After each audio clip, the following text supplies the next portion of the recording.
إن الحمد لله نحمده ونستعينه ونستغفره ونعوذ بالله من شرور أنفسنا وسيئات أعمالنا. من يهده الله فلا مضل له ومن يضلل فلا هادي له وأشهد أن لا إله إلا الله وحده لا شريك له وأشهد أن محمدا عبده ورسوله. قال تعالى: يا أيها الذين آمنوا اتقوا الله حق تقاته ولا تموتن إلا وأنتم مسلمون. أما بعد، فإن أصدق الحديث كتاب الله وخير الهدي هدي محمد صلى الله عليه وسلم وشر الأمور محدثاتها وكل محدثة بدعة وكل بدعة ضلالة وكل ضلالة في النار. اللهم صل وسلم وزد وبارك وأنعم على عبدك ورسولك محمد وعلى آله وصحبه أجمعين. اللهم انفعنا بما علمتنا وعلمنا ما ينفعنا وزدنا علما. Pertama, marilah kita panjatkan syukur kita kepada Allah Subhanahu wa taala atas limpahan nikmat, karunia, pertolongan, hidayah dan taufiknya kepada kita semua, sehingga pada sore hari ini Allah kembali memberikan kesempatan kepada kita untuk duduk di majlis ilmu. Semoga Allah Subhanahu wa taala memberikan ilmu yang bermanfaat bagi kita. Amin ya rabbal alamin. Kemudian salawat serta salam semoga senantiasa tercurahkan kepada Nabi dan Rasul yang kita cintai, Nabi Muhammad sallallahu alaihi wasallam, keluarga beliau, para sahabat beliau dan umat beliau yang senantiasa mengikuti petunjuknya dengan baik hingga akhir zaman nanti. Atas izin Allah Subhanahu wa taala akan kita lanjutkan kajian kita membaca buku 115 hadis tentang syarat penghalang dan sebab masuk surga yang ditulis oleh beliau Al-Ustaz Muslim Al-Athari hafizahullahu wa ra'ahu wa ghafara lahu wa liwalidayhi wa limasyayikhihi wa lilmuslimina ajma'in. Kita sampai pada berapa? Kemarin yang ke-7. Sekarang hadis yang ke-8. Silakan dibaca hadis yang ke-8 di halaman 55.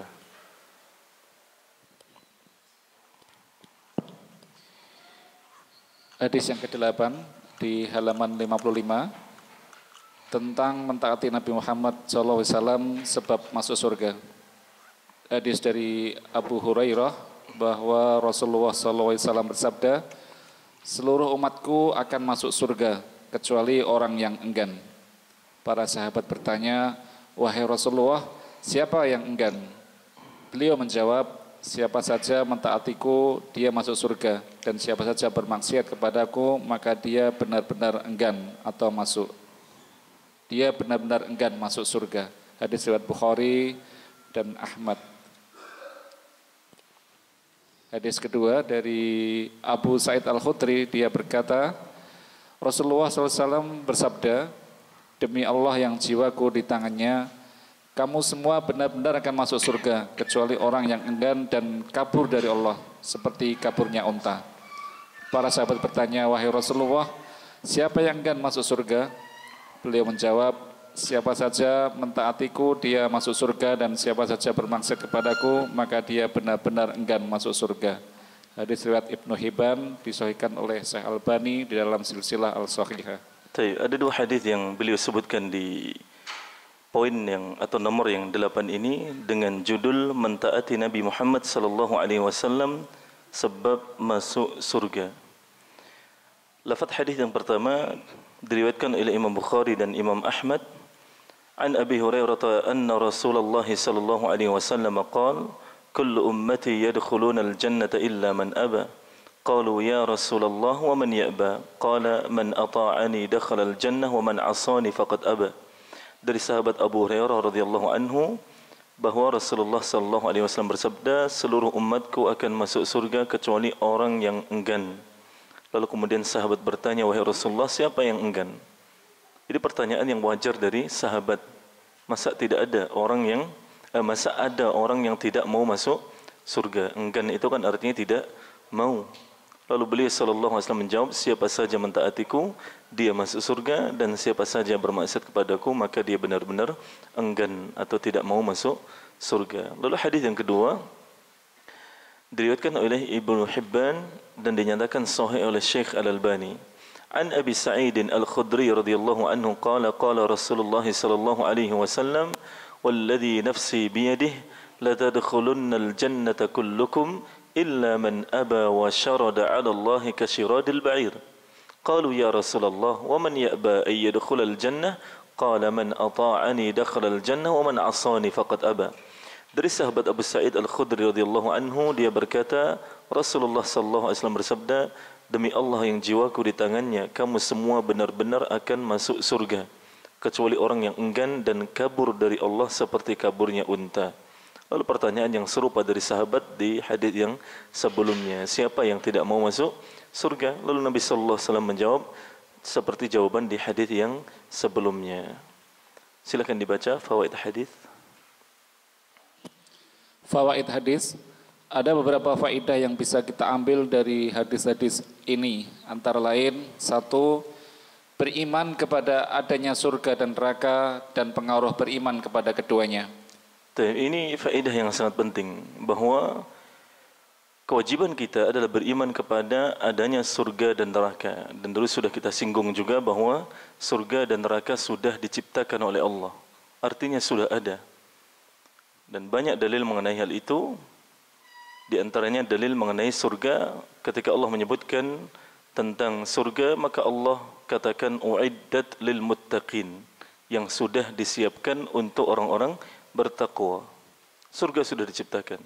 Begitu pula ketika Allah menyebutkan tentang neraka, Allah mengatakan uiddat lil kafirin, yang sudah disiapkan untuk orang-orang kafir. Artinya surga dan neraka sudah ada, sudah diciptakan oleh Allah.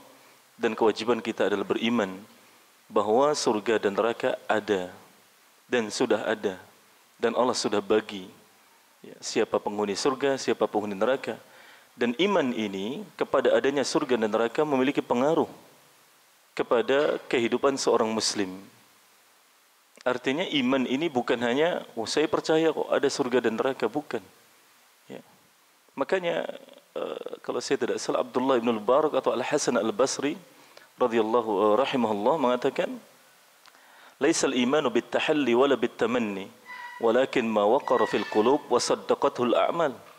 Iman itu bukan dengan cara mengubah tampilan. Iman itu bukan tentang mengubah tampilan. Iman itu bukan tentang tamanni, tentang angan-angan, cita-cita. Mengubah tampilannya seperti kita saat ini. Tampilannya sudah islami, baik yang ikhwan maupun akhwat. Iman itu bukan hanya sebatas itu. Iman juga bukan tentang cita-cita, angan-angan. Oh nanti saya akan begini. Oh nanti saya akan begitu. Nantilah saya akan mulai begini. Saya akan mulai ngaji nanti. Saya akan mulai menutup aurat nanti. Saya akan mulai belajar nanti. Saya akan mulai sholat rutin 5 waktu berjamaah nanti. Nanti, itu bukan iman. Iman itu ma waqara fil qulub wa saddaqatul a'mal. Iman itu adalah yang menancap kuat dalam hati, lalu kemudian dibuktikan dengan amal. Itu iman. Makanya iman itu punya pengaruh. Iman itu punya pengaruh. Makanya dalam banyak dalil, baik dalam Al-Quran maupun hadis Nabi SAW, diterangkan bagaimana pengaruh iman terhadap amal, perbuatan, tindak tanduk, akhlak, adab seorang mukmin. Banyak ayat yang mengatakan innal ladzina amanu wa amilus solihat. Sesungguhnya orang-orang yang beriman dan beramal soleh, lalu disebutkan. Kemudian juga banyak hadis yang mengatakan man kana yu'minu billahi wal yaumil akhir. Barang siapa yang beriman kepada Allah dan hari akhir, kenapa? Disebutkan. Contohnya falyaqul khairan aw liyasmut, hendaknya berkata yang baik atau diam. Itu orang beriman seperti itu. Orang beriman itu lisannya tidak sembarang berucap. Makanya kalau ada orang tampilannya sudah baik tapi lisannya asbun, asal bunyi, lisannya benar-benar tidak dijaga, imannya kurang. Imannya hanya sebatas mengubah tampilan luar saja. Kalau hanya mengubah tampilan seperti ini, seperti kita mudah jemaah. Berapa sih harga baju takwa?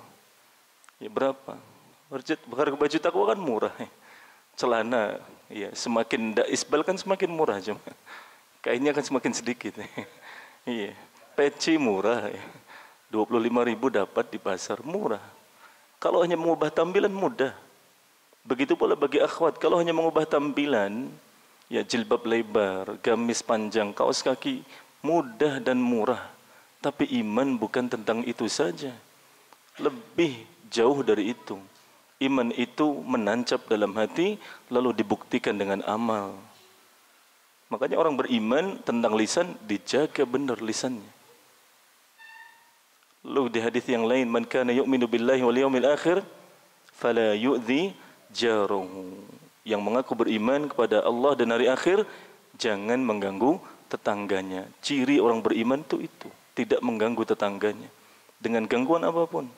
Di hadis yang lain, falyukrim dhaifahu, memuliakan tamunya. Dan banyak dalil-dalil yang di sana menyebutkan tentang pengaruh iman. Makanya kalau kita mengaku beriman tapi ternyata akhlak kita, ibadah kita masih jauh dari iman, berarti iman kita hanya sebatas mengubah tampilan atau hanya sebatas angan-angan. Oh nantilah. Ya, nanti kalau saya sudah begini, saya baru akan begitu. Nanti kalau sudah dapat ini, saya akan mulai begini. Ya, itu bukan iman yang diminta oleh Allah Subhanahu wa ta'ala. Silakan yang kedua. Faedah yang kedua, fitrah manusia ingin masuk surga dan selamat dari neraka. Sehingga sahabat bertanya, siapa yang enggan masuk surga? Ini fitrah manusia ya. Ini sifat mendasar manusia itu ingin masuk surga. Sifat asli manusia itu ingin masuk surga. Siapapun kalau ditanya mau masuk surga atau neraka akan pilih masuk surga. Makanya ketika Dajjal datang membawa air dan api, ya, air dan api, orang-orang yang bodoh akan memilih air. Padahal itu tipu daya, tipu muslihat dari Dajjal, fitnah Dajjal. Yang terlihat air itu sebenarnya neraka, yang terlihat api itu sebenarnya surga. Karena fitrahnya manusia memang begitu, ingin surga, tidak mau neraka. Makanya ketika Nabi SAW mengatakan bahwa semua umatku akan masuk surga kecuali orang yang tidak mau masuk surga, kaget sahabat. Masa ada orang tidak mau masuk surga? Masa ada? Dan ternyata ada. Tapi bukan dengan ucapan lisan. Ya, kalau ucapan lisan semua orang masuk surga mau. Tidak ada yang mau masuk neraka, tapi ternyata dengan amal. Ya, dikatakan oleh Nabi sallallahu alaihi wasallam dalam hadis tadi bahwa orang yang tidak mau masuk surga adalah orang-orang yang bermaksiat kepada Nabi sallallahu alaihi wasallam. Di antaranya dengan tidak mengikuti petunjuk beliau sallallahu alaihi wasallam. Ahli bid'ah. Mereka adalah orang-orang yang bermaksiat kepada Nabi sallallahu alaihi wasallam. Nabi tidak perintahkan, dilakukan. Nabi tidak anjurkan, dilakukan. Nabi larang, diterjang. Ya. Nabi mengatakan kullu bid'atun dhalalah.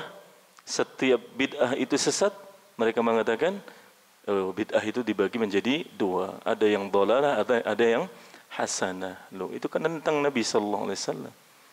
Ya, lebih pintar mana dia dengan Nabi sallallahu alaihi wasallam? Lebih pintar Nabi sallallahu alaihi wasallam. Nabi yang dapat wahyu saja mengatakan semua bid'ah sesat.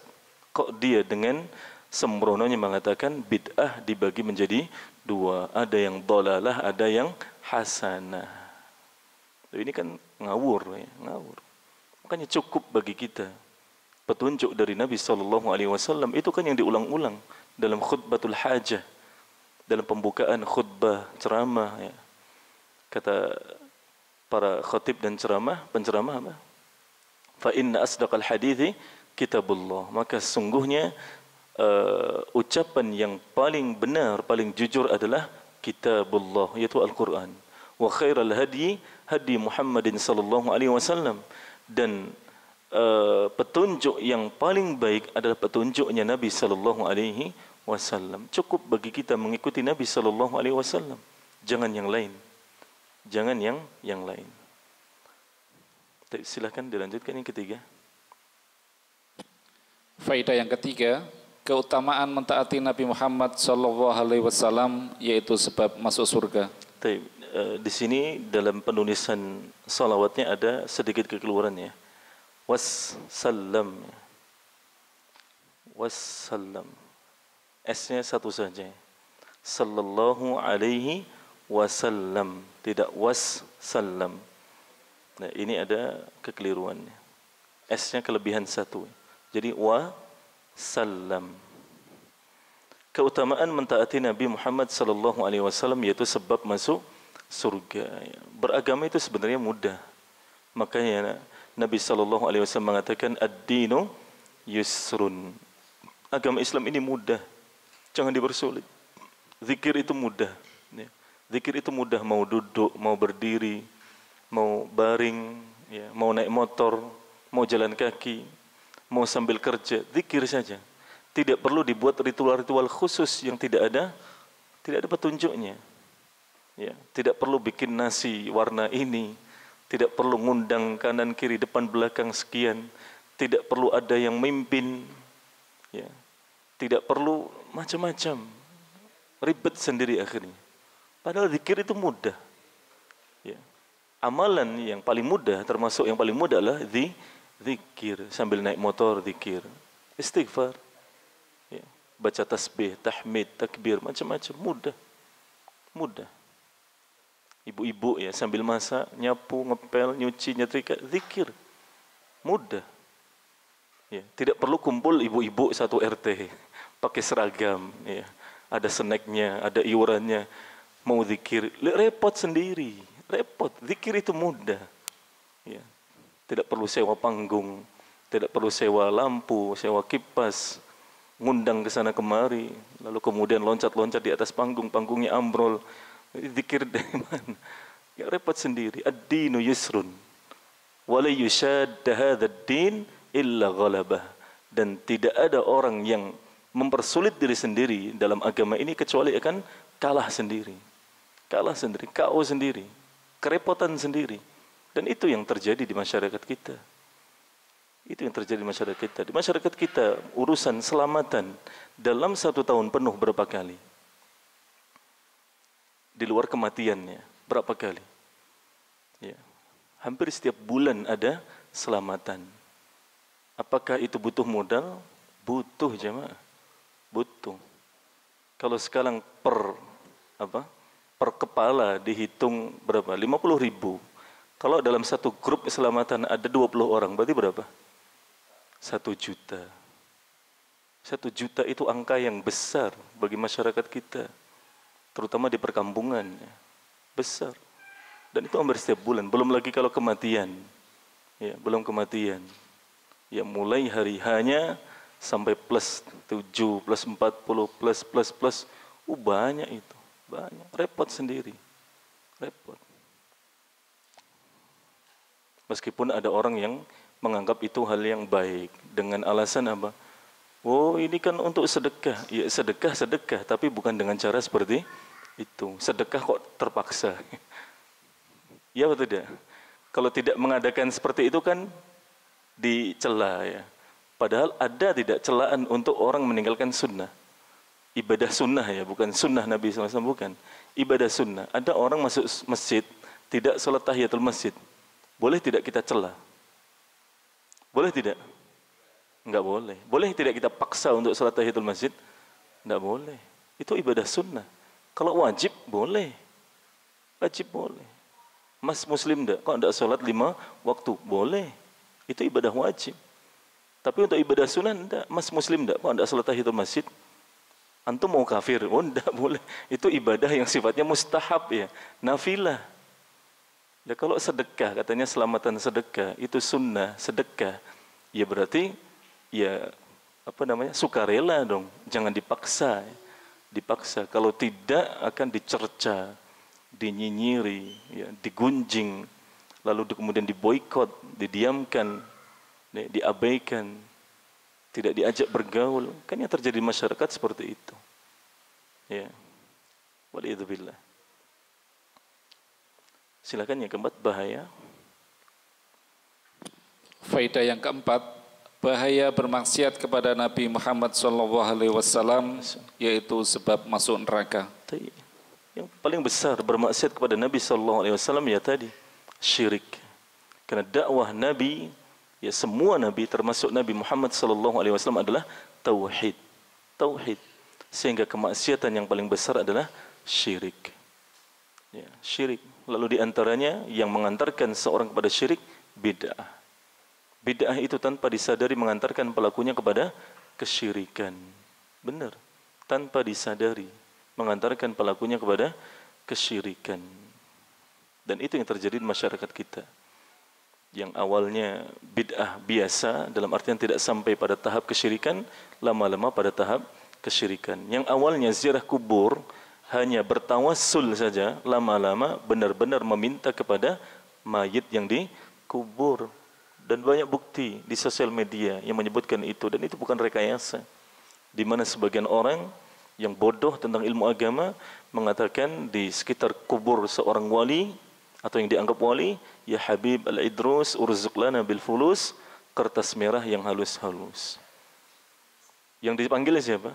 Bukan ya Allah, tapi ya Habib Al-Idrus. Wahai Habib Al-Idrus, urzuq lana bil fulus, berikan kepada kami rezeki fulus, kertas merah yang halus-halus. Lu mintanya kepada makhluk yang sudah mati. Bisa tidak? Tidak bisa. Dengar saja tidak. Bahkan barangkali dulu si Habib hidup sederhana. Ya, hidup sederhana. Makanya masyarakat kita ini masih banyak yang bodoh. Ada orang mengaku bisa menggandakan uang dipercaya. Kalau dia bisa menggandakan uang, itu sudah disewa oleh negara. Ya, terutama oleh negara-negara miskin. Ya. Negara-negara di benua Afrika akan berusaha untuk mendapatkan orang itu. Akan dipindah sebagai WN sana. Untuk kemudian menggandakan uang. Kalau memang benar. Kalau memang benar dia tidak akan kowar-kowar di mana-mana. Dia akan menggandakan uang untuk dinikmati sendiri, dia dan keluarganya. Menggandakan uang. Kan bohong sekali. Bohong. Lalu kemudian jimat-jimat yang bisa memberikan kekayaan. Ya, 7 turunan. Lalu dijual karena butuh uang. Loh, nah, kalau memang itu bisa membuat kaya 7 turunan, kenapa tidak dipakai sendiri? Kenapa perlu dijual untuk butuh apa? Karena butuh uang, butuh beli beras. Tapi karena kebodohan ini masih benar-benar melekat di masyarakat kita, banyak yang tidak memakai akal sehatnya dengan baik. Ya. Makanya belajar agama itu penting, jemaah. Kalau kita melihat di masyarakat kita fenomena-fenomena seperti itu, kita akan banyak bersyukur kepada Allah. Alhamdulillah, saya sudah mengaji. Saya sudah hidup di lingkungan kajian sunnah. Banyak terselamatkan dari kebodohan-kebodohan seperti itu. Banyak. Belum lagi pengobatan-pengobatan cabul. Ya. Korbannya kebanyakan kaum muslimah. Ya. Kaum muslimah. Ya, untuk membuang apa namanya? Energi buruk. Ya. Aura negatif. Ya. Kemudian diambil kehormatannya. Banyak yang terjadi seperti itu. Bahkan di sebagian pesantren kan terjadi. Ya, dulu kan sempat viral film Walid ya. Dan itu nyata jemaah. Ya, Walid itu nyata di kehidupan nyata ada. Dan setelah film itu beredar luas ya di negara kita, ternyata beberapa pesantren yang menerapkan metode seperti itu terbongkar ya, di beberapa tempat. Ya. Terbongkar. Ada praktik seperti itu. Ya. Praktik untuk melayani orang-orang tokoh-tokoh agama di pesantren itu dengan tujuan-tujuan, ada tujuan apa? Khidmah, ada tujuan pembuangan energi negatif, macam-macam dengan alasan-alasan yang dibungkus dengan agama. Ya. Padahal zina ya, zina. Zina itu tetap zina, haram. Ya. Ini juga menjadi catatan penting bagi kita untuk memilihkan lembaga pendidikan agama yang benar-benar berada di atas akidah Ahlus Sunnah wal Jamaah, supaya kita tidak kecewa dan tidak menyesal di kemudian hari. Berikutnya yang kelima. Faedah yang kelima, metode Nabi Muhammad SAW dalam bertablik dengan membuat pernyataan yang memancing pertanyaan. Dengan membuat pernyataan yang memancing pertanyaan. Bertablik artinya berdakwah. Bertablik artinya berdakwah, bukan menjadi jamaah tablik. Jangan disalahpahami. Jangan disalahpahami. Apakah jamaah tabligh itu sesat seutuhnya? Ya tidak. Tidak. Selama mereka muslim tetap ada kebaikannya. Dan kita tidak mengkritisi yang baik-baik dari saudara-saudara kita. Yang baik biarkan baik dan berlanjut. Tapi yang kita kritisi secara ilmiah adalah yang salah. Yang salah.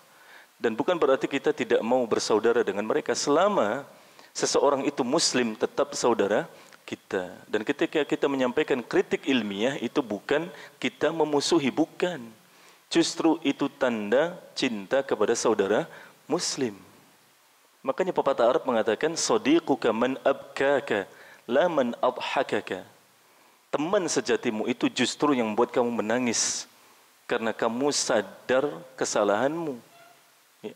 Bukan yang selalu membuatmu tertawa, itu bukan teman sejati. Teman sejati itu justru yang kadang membuat kamu menangis karena nasihatnya. Oh, kamu itu salah loh, kamu tuh begini, salah. Akhirnya kemudian nangis yang dinasihati. Nah, orang yang datang dengan nasihat yang tulus seperti itu teman sejati. Bukan teman sejati yang selalu membuat tertawa. Ya, tidak peduli salah benar, yang penting happy. Enjoy your life ya. Sudah, kita nikmati saja hidup kita. Ayo, yang penting happy. Tidak peduli salah, benar, yang penting tertawa. Tidak, salah. Makanya ketika kita sampaikan atau disampaikan oleh para ulama tentang kritik ilmiah kepada saudara-saudara kaum muslimin, itu tujuannya baik. Supaya kritik itu akhirnya sampai kepada masyarakat luas dan dijadikan sebagai pelajaran untuk yang bersangkutan memperbaiki diri. Contohnya kalau jamaah tabligh itu adalah karena mereka tidak mengutamakan dakwah tauhid. Dakwah tauhid itu yang utama. Dakwah yang tauhid itu yang utama. Nabi dan Rasul semuanya utamanya dakwahnya apa? Tauhid. Nabi SAW 13 tahun di Mekah dakwahnya tauhid. Tauhid. Yang disayangkan mereka orang-orang ya berjamaah tabligh dan yang semisalnya itu dakwahnya hanya tentang bagaimana sholat berjamaah, kemudian fadailul a'mal, yaitu baik, tapi jangan mengesampingkan tauhid. Tauhid ini jangan ditinggalkan. Ini yang harus mendapatkan porsi lebih besar. Tauhid itu porsinya lebih besar. Yang lain mengikuti. Jangan dibalik. Ya. Sholat jamaah yang lebih besar, yang lain tauhid mengikuti. Lunda. Yang mendorong seseorang untuk sholat 5 waktu, sholat berjamaah bagi laki-laki itu apa? Tauhid. Tauhid.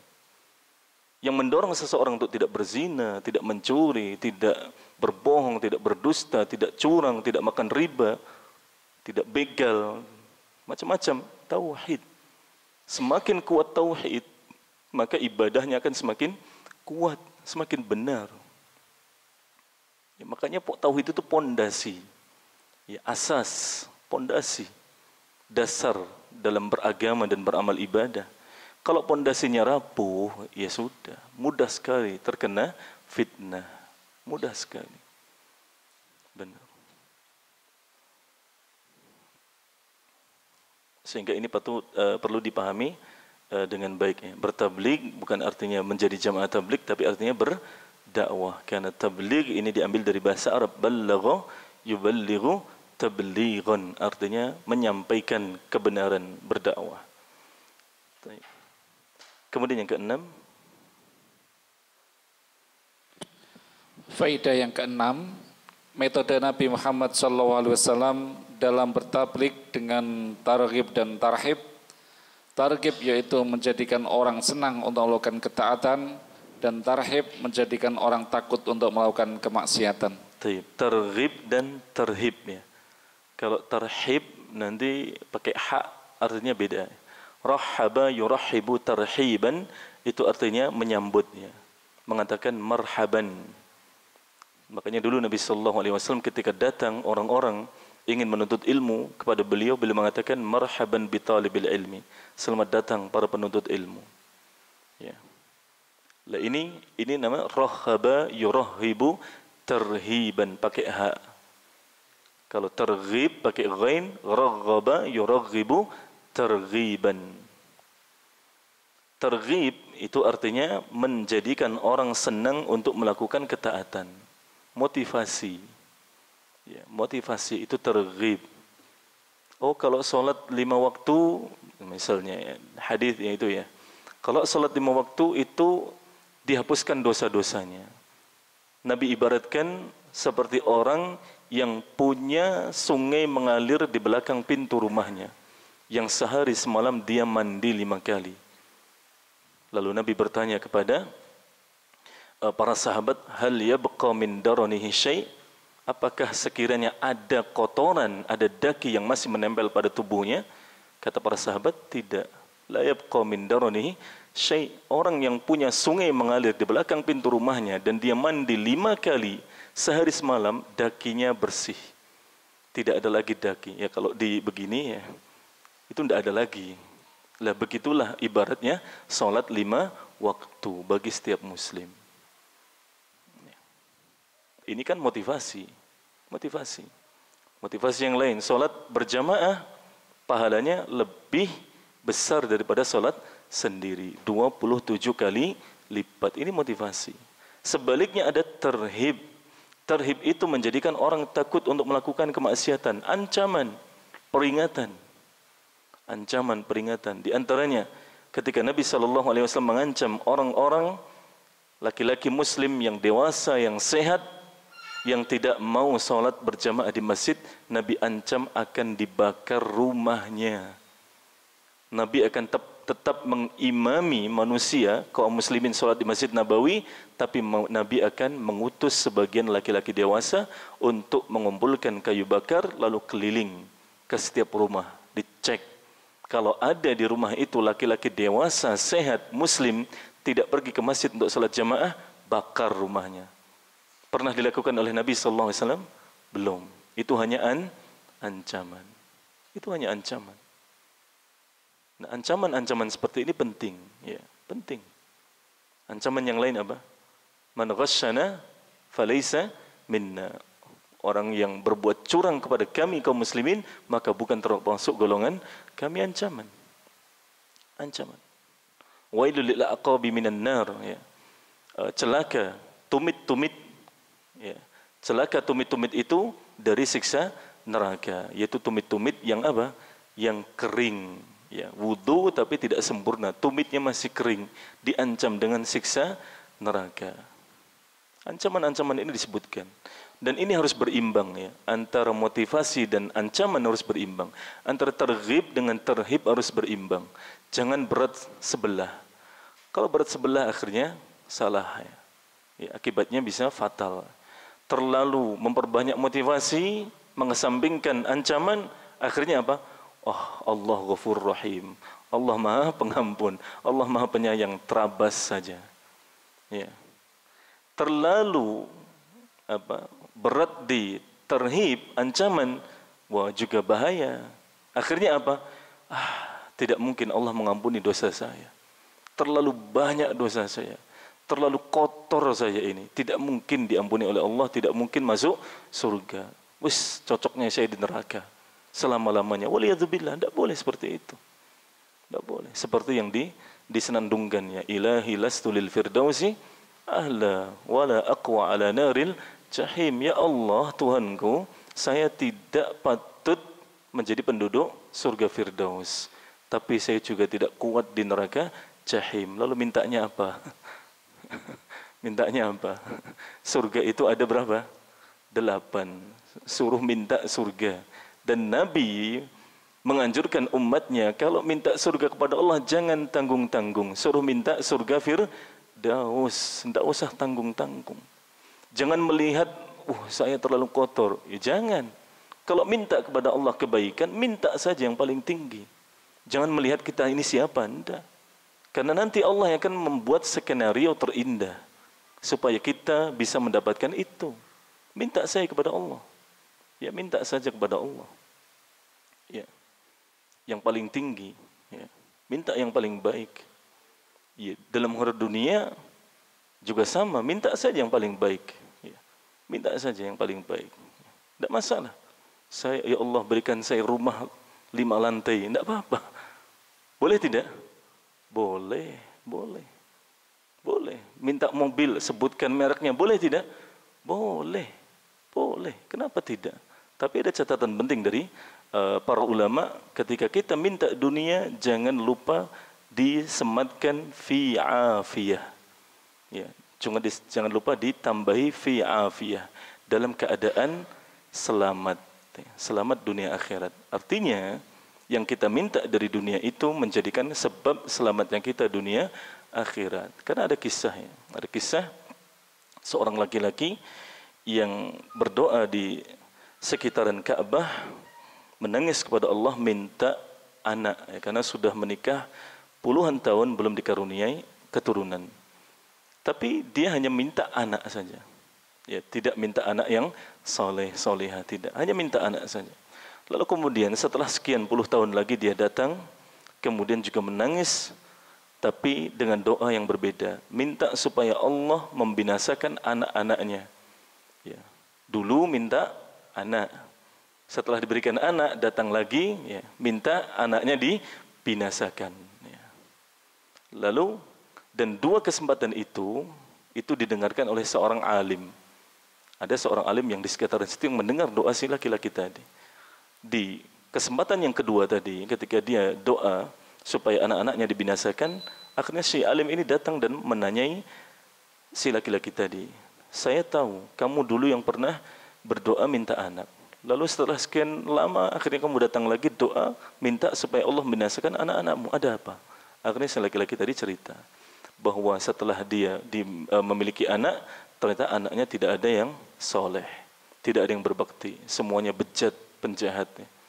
Akhirnya dia tidak sabar minta supaya anaknya dibinasakan saja, ya, daripada menjadi aib.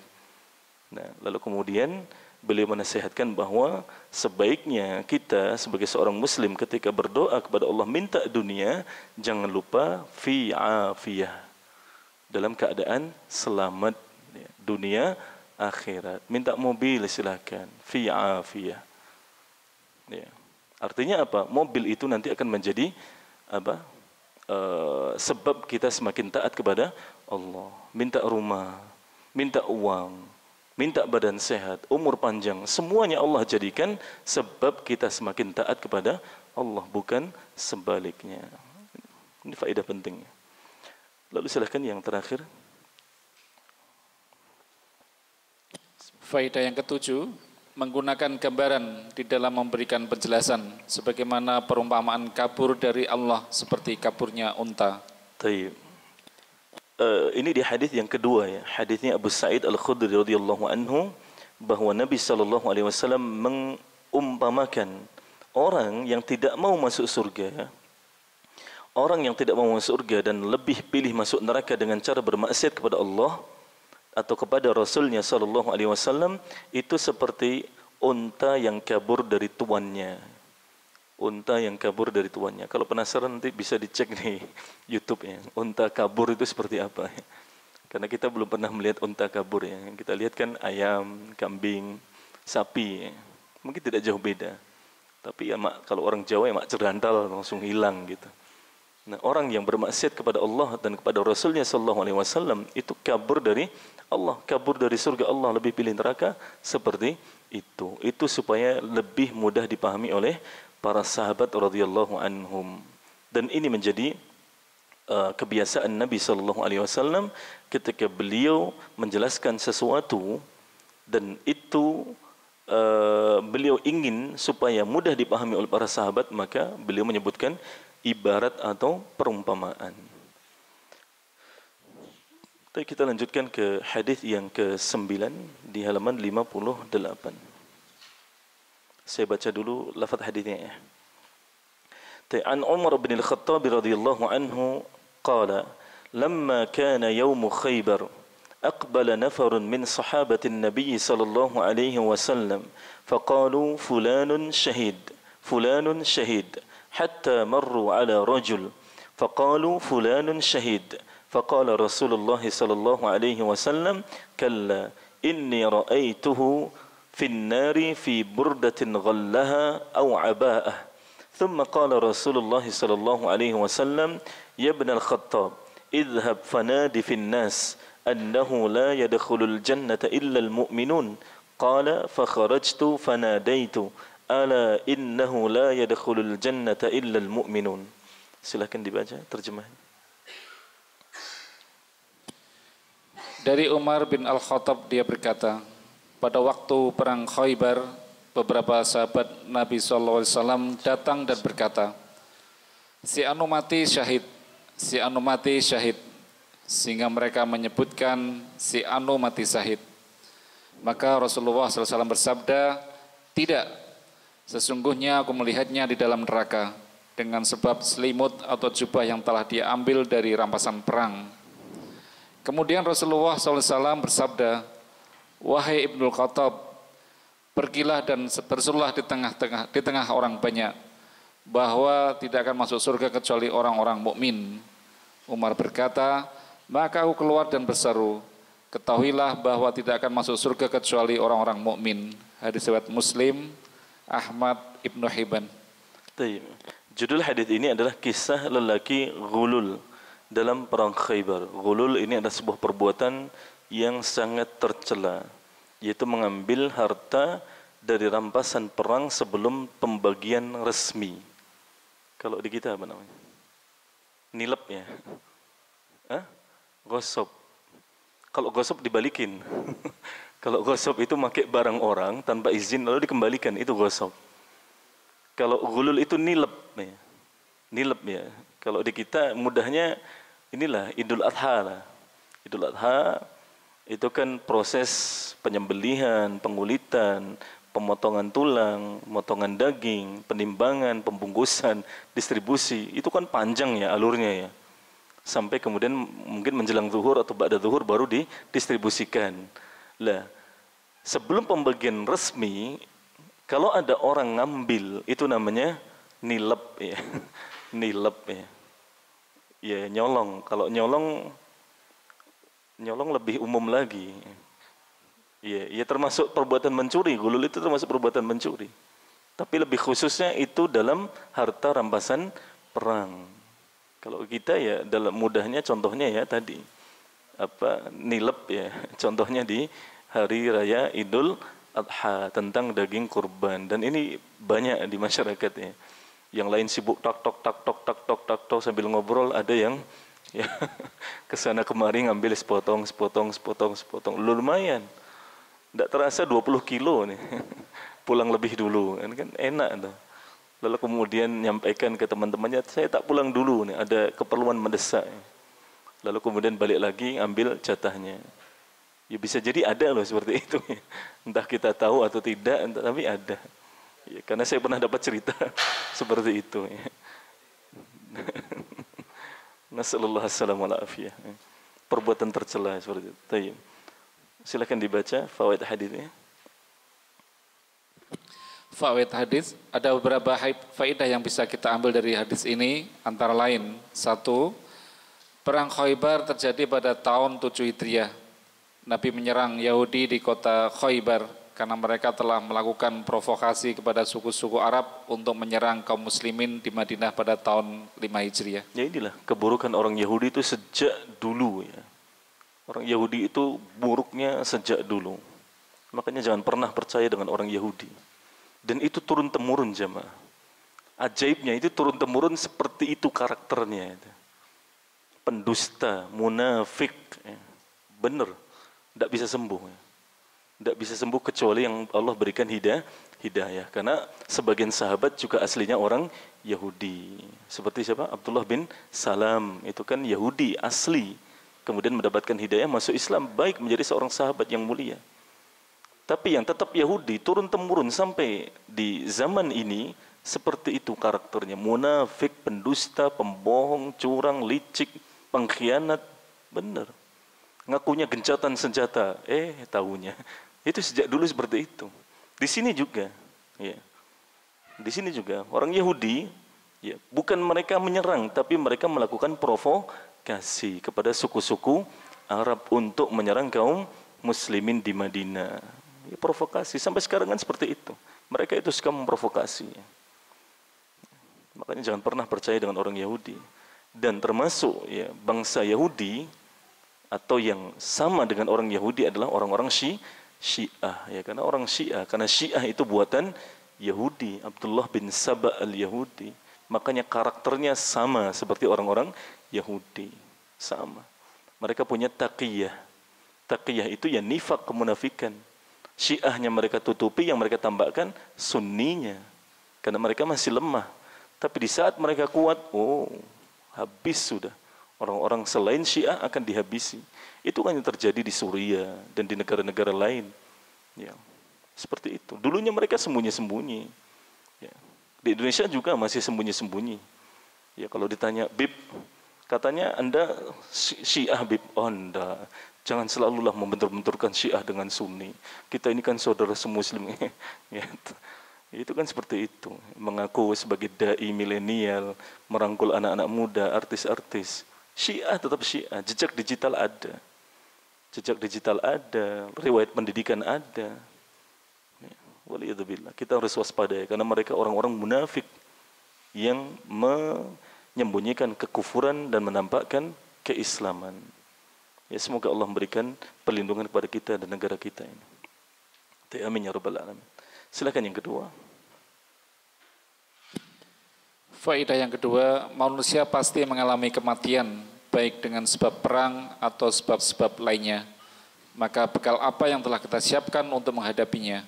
Dalam kisah ini kan disebutkan fulan syahid ya. Fulan syahid. Ya, kematian itu pasti. Ya, baik dengan sebab perang atau yang lainnya, semua orang akan pasti akan mati. Kullu nafsin dha'iqatul maut. Semua yang hidup, yang memiliki jiwa akan merasakan kematian. Tapi bukan kematian yang kita takutkan. Tapi setelah kematian itu yang kita takutkan. Makanya kita diperintahkan untuk mengumpulkan bekal terbaik. Wa tazawwadu fa inna khairaz zadid taqwa. Dan berbekallah kalian, dan sebaik-baik bekal adalah taqwa. Ya, kita tidak masalah kita mati miskin, tidak masalah. Yang sekarang belum kaya tidak masalah, tidak usah khawatir.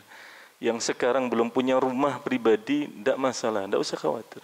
Yang sekarang belum punya mobil, ya, yang sekarang belum punya tabungan deposito sekian ratus juta, yang sekarang belum punya usaha pribadi dengan Om Z, ya, 100 juta ke atas per bulan, tidak usah khawatir. Allah tidak minta kita untuk menyediakan itu sebelum kita mati. Allah memerintahkan kita untuk menyediakan apa? Taqwa. Taqwa.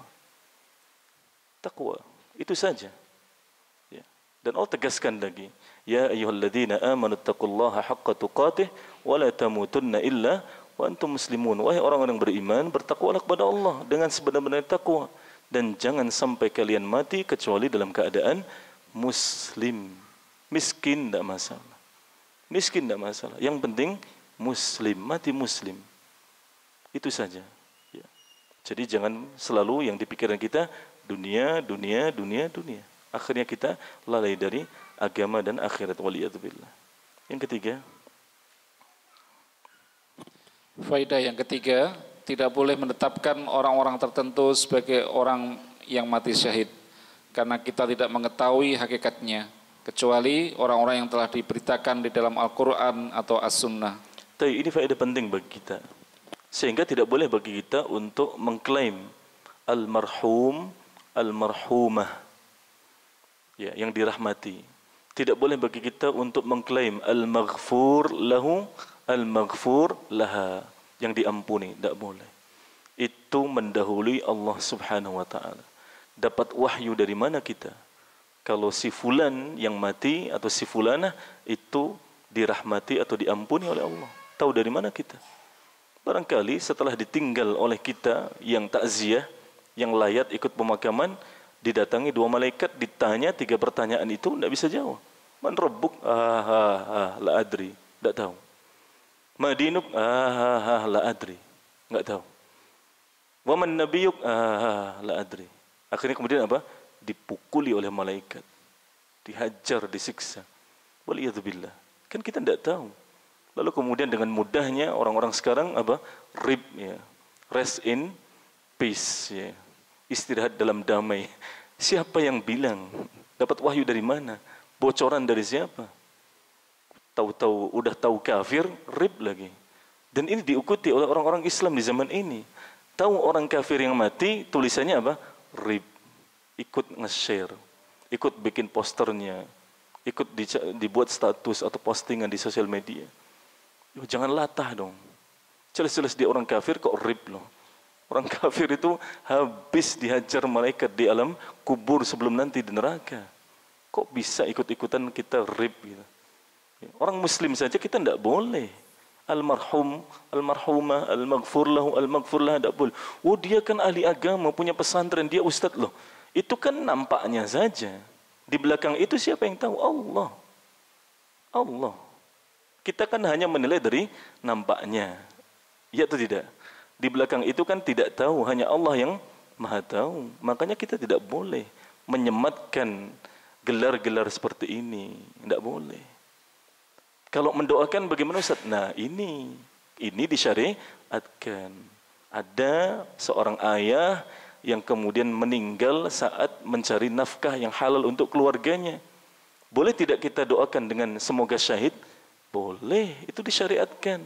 Boleh tidak kita doakan semoga dirahmati, semoga diampuni? Boleh, itu disyariatkan. Tapi untuk melabeli dia sebagai syahid, sebagai almarhum, sebagai al-maghfur lahu, tidak boleh. Karena label itu kepastian dan kita tidak tahu pasti. Bisa dipahami jamaah ya? Ya, bisa dipahami ya. Makanya jangan latah ya.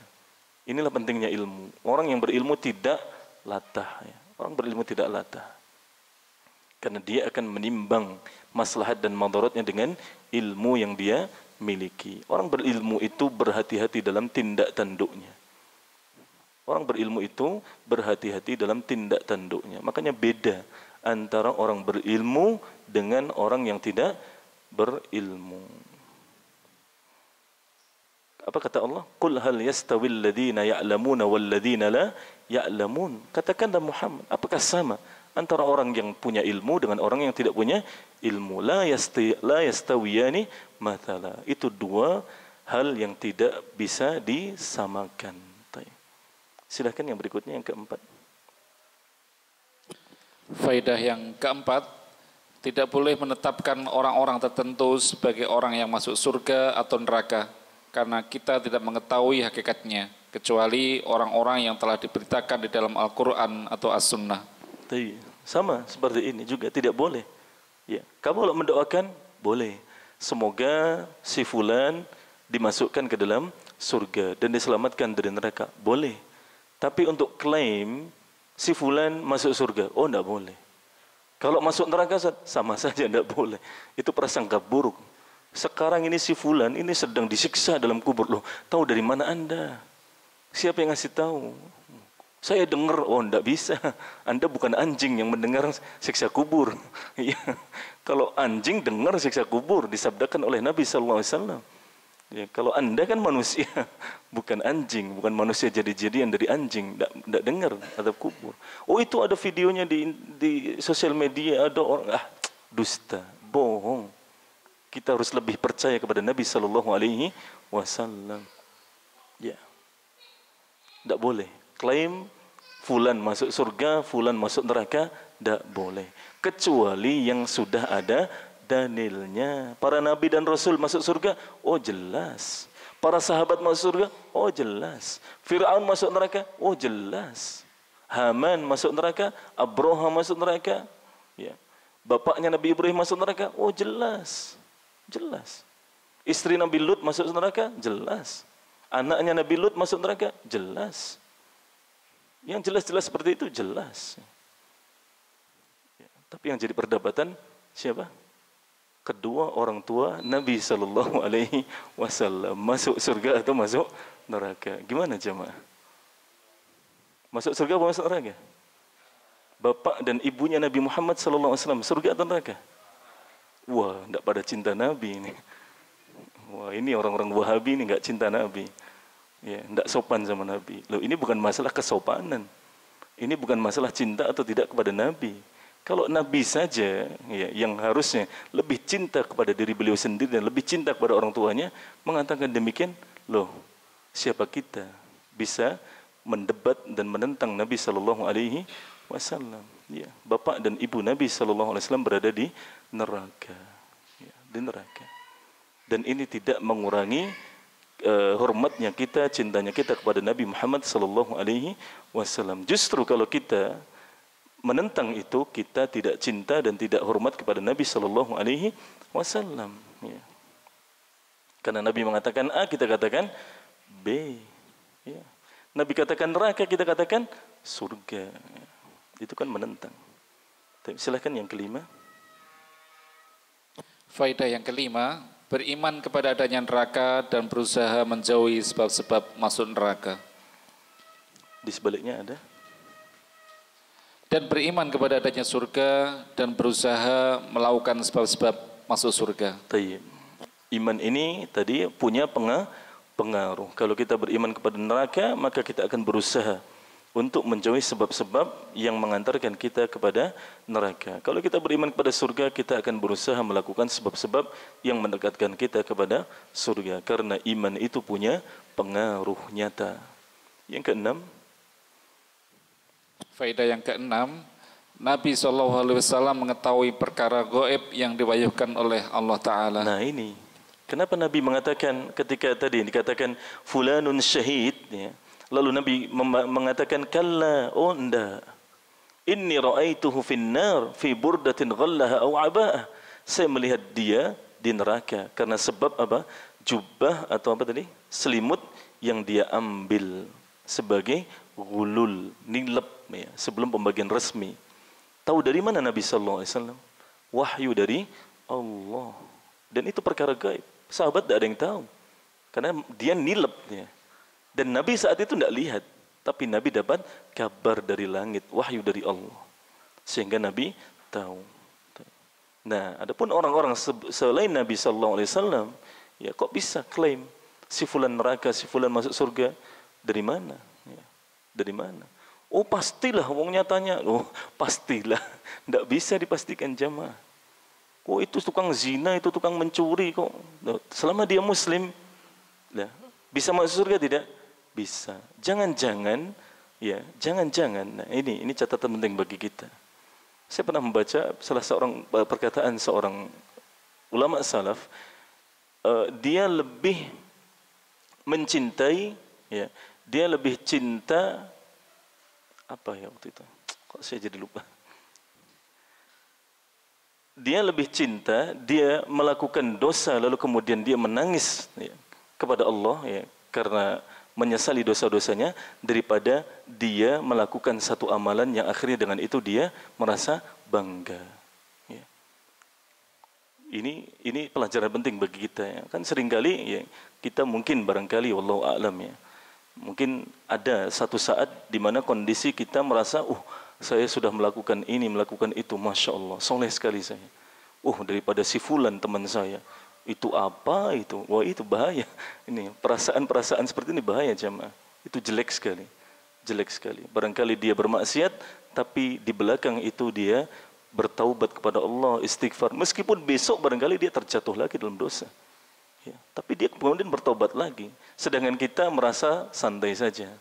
Sholat 5 waktu, kajian, sedekah, nih lihat plung, wah banyak.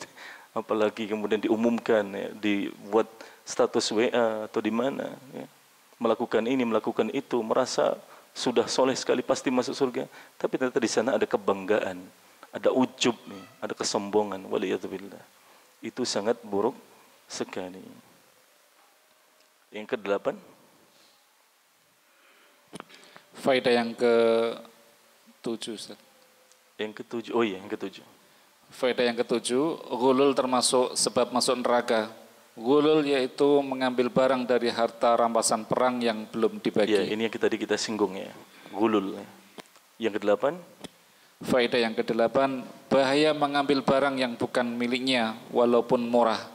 Itu termasuk dosa besar dan sebab masuk neraka. Nah ini harus kita camkan baik-baik jemaah. Jangan pernah kita menganggap, wah cuma segini saja. Cuma sandal swallow. Cuma sandal swallow, tapi baru. Bagi pemiliknya mungkin itu sangat berharga sekali. Tapi bagi kita, cuma berapa 15.000 sikat. Ya, sikat. Oh enggak boleh jemaah. Enggak boleh. Enggak boleh. Ya, namanya mengambil barang yang milik orang lain tanpa izin, itu namanya dosa besar. Dan balasannya neraka waliyadzubillah. Yang kesembilan, faedah yang kesembilan, kewajiban Rasulullah SAW bertablik dan beliau sudah melaksanakan tugasnya. Ya, Nabi SAW sudah melaksanakan tugasnya sebaik mungkin. Beliau sudah menyampaikan agama Islam semuanya dari awal sampai akhir. Sudah purna tugas Nabi SAW. Tidak ada kebaikan yang mendekatkan seorang Muslim ke surga kecuali sudah dijelaskan oleh Nabi SAW. Begitu pula sebaliknya, tidak ada kemaksiatan yang mendekatkan seorang Muslim kepada neraka kecuali juga sudah diperingatkan oleh Nabi SAW. Sudah selesai tugas Nabi SAW. Yang ke-10. Faedah yang ke-10, keutamaan Umar bin Al-Khattab. Nabi mengutusnya untuk memberikan pengumuman dan beliau melaksanakan tugas dengan sebaik-baiknya. Dalam hadis tadi hadis ini yang ke-9 ini ada keutamaan Umar bin Khattab radhiyallahu anhu karena beliau memberikan tugas khusus kepada Umar bin Khattab radhiyallahu anhu untuk menyampaikan pengumuman dan sudah dilakukan sebaik mungkin. Yang ke-11. Faedah yang ke-11, tidak akan masuk surga kecuali orang-orang mukmin. Maka hendaklah kita bersyukur atas nikmat iman dan kita menjaganya agar istiqomah di dalam menuntut ilmu dan mengamalkannya dan wafat dalam keadaan iman. Ya, ini faedah terakhir yang sangat penting sekali bagi kita, bahwa surga tidak akan dimasuki kecuali oleh orang-orang mukmin, dan kita dipilih oleh Allah sebagai orang-orang mukmin saat ini. Dan kewajiban kita adalah menjaga nikmat ini, bersyukur kepada Allah atas nikmat ini. Semoga Allah memberikan kita keistiqomahan di atas ilmu syar'i dan mengamalkannya dan wafat dalam keadaan mukmin. Ini menjadi faedah penting bagi kita dan tidak ada menjamin untuk kita bahawa kita akan seperti ini terus sampai menjelang kematian kita. Makanya kewajiban kita adalah terus minta kepada Allah supaya diberikan keistiqomahan. Karena sebagian orang Allah cabut hidayah dari mereka waliyadzubillah. Dan kita bisa melihat di baik kita baca ceritanya, kisah-kisahnya ataupun kita lihat dalam kehidupan kita. Nasallahu assalamu wal afiyah wa sallallahu wasallam ala nabiyina Muhammad wa ala alihi washabbihi ajma'in. Subhanakallahumma bihamdika asyhadu an la ilaha illa anta astaghfiruka wa atubu ilaik. Assalamualaikum warahmatullahi wabarakatuh.